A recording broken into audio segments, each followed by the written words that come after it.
আমাদের সংস্কৃতি, আমাদের সংস্কার সর্বদা থাকবে আমাদের সাথে। ভারতের মহান গ্রন্থ আর কাব্যের সম্পূর্ণ সংকলন। সাবস্ক্রাইব করুন তিলক। মা, ওই দেখো ওটা। আরে, এটা তো মা লক্ষ্মীর চরণ ধুলি হচ্ছে।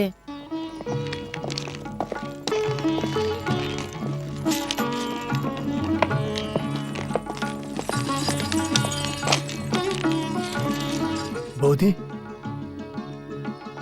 বৌদি,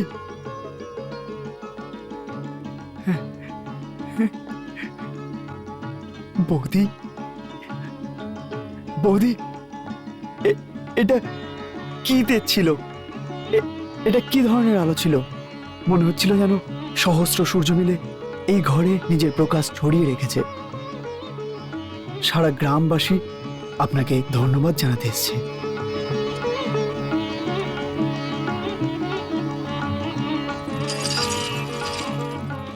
আসলে এই মহারাজই এই ঘরে প্রবেশ করার রাস্তায় আটকে দিয়েছিল।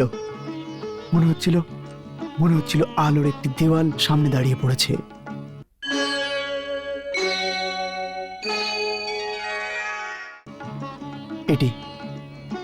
এটা কোনো চমৎকার ছিল, নাকি আমার চোখের কোনো ভুল ছিল?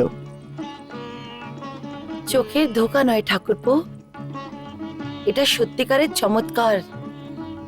স্বয়ং মহালক্ষ্মী দেবী এখানে এসেছিলেন। স্বয়ং স্বয়ং মহালক্ষ্মী দেবী? মহালক্ষ্মী দেবী স্বয়ং? কাকা, মা লক্ষ্মীর চারদিকে শুধুই আলো আর আলো ছিল। আচ্ছা, আরে, মা লক্ষ্মী এসেছিলেন।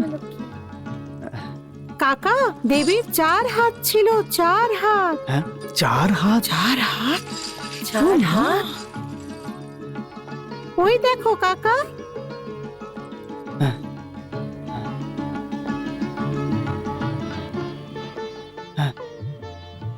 আরে, এটা তো সত্যি সত্যি দেবী লক্ষ্মীর দিব্য চরণ চিহ্ন।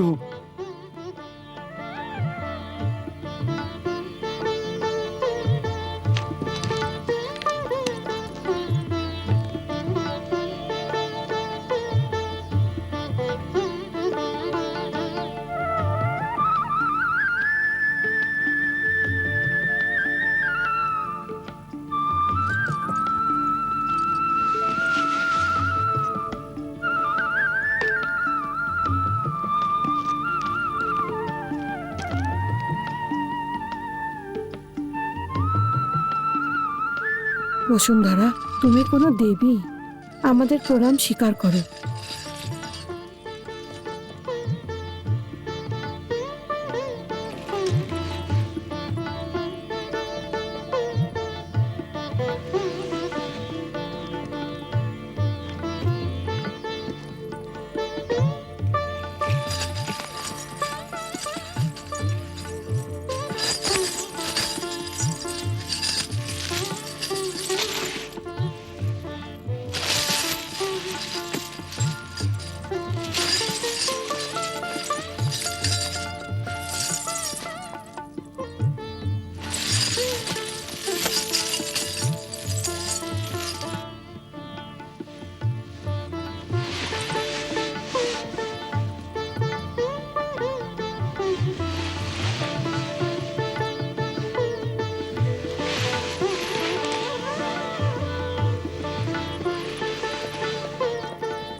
বাহ রুক্মিণী দেবী, বাহ!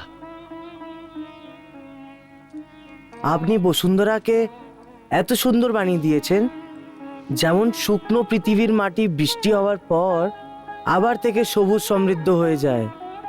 বাহ! বসুন্ধরার অর্থই তো পৃথিবী হয় প্রভু। আর যেভাবে পৃথিবীতে বসন্ত ঋতুর গুরুত্ব সবচেয়ে বেশি হয়, সেইভাবেই একজন স্ত্রীর জন্য যৌবন এবং সৌন্দর্যের থেকে মূল্যবান বস্তু আর কিছুই নেই। সুতরাং ওটাই ওকে উপহার স্বরূপ দিলাম। সত্যি বলছো? একজন স্ত্রীর বিশেষ ভাবনাকে একজন স্ত্রী বুঝতে পারে। এটা কি বলছেন আপনি বৌদি? গ্রামের বাইরে মন্দিরে গিয়ে থাকবেন? হ্যাঁ ঠাকুরপো, ওই মন্দিরে গিয়ে থাকবো। কিন্তু এই ঘর তো এখন মন্দির হয়ে গেছে। এই ঘরে ভগবান শ্রীকৃষ্ণর দয়া হয়েছে।